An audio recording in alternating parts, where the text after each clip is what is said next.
Hey again, Aiden, it's Danielle, and I'm going to try this problem first because it's not too different from the problem that I did in the review that I sent you first, or the first video that I had you watch.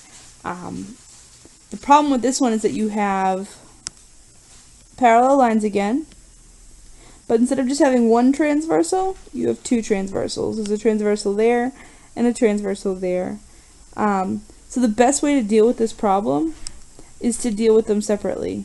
This would be one problem, this would be another problem. Obviously you put your answers on the same line, but you deal with them in two different ways because of the different transversals.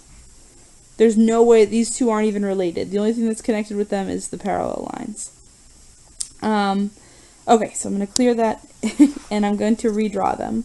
So again, I had my parallel lines here, which obviously I've extended past where they're drawn, but that's totally fine because I'm just using them for the sake of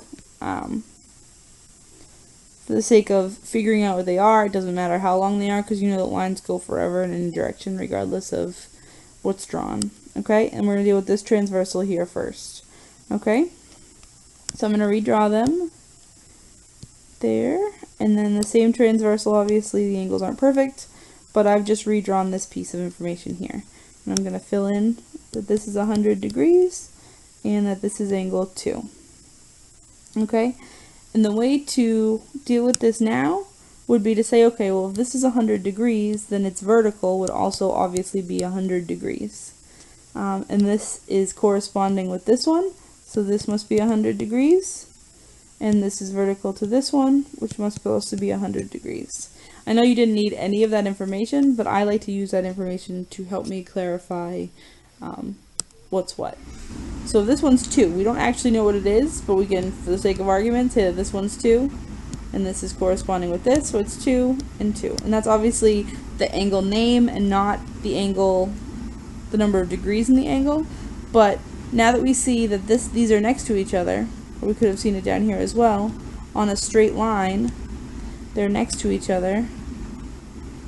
This angle and this angle are on a straight line. They must add up to 180 degrees because of supplementary angles or a linear pair, which is what they are.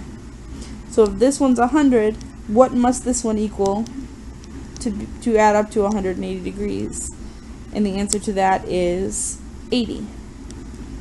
So angle 2, there is 80, there is 80, there is 80, and there is 80. So we know that the answer to this question is angle 2 equals 80 degrees. But that's only one half of the question. So I'm going to clear this all off, and we're going to deal with this half. Okay, so we have, again, our parallel lines and our transversal. And I'm going to redraw it over here. Parallel lines and a transversal, and we know that this is 75 degrees, and we know that this is angle 1. So on the last question I filled out all the information that I knew. You don't actually always have to do that. You just have to put the information that you need to know. Like for example, I could say that this is corresponding with this, so these are 75 degrees, and then it's like, whoa, there it is already. This one is vertical with that one, so it must be 75 degrees. So real quickly, with very little information, we were able to find out that angle 1 equals 75 degrees.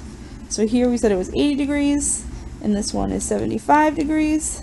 And these have no relationship to each other, because they shouldn't have to, because they're on the same parallel lines, but the transversal is different. Therefore, it's like asking two completely different questions. I hope that made sense. Let me know if it didn't.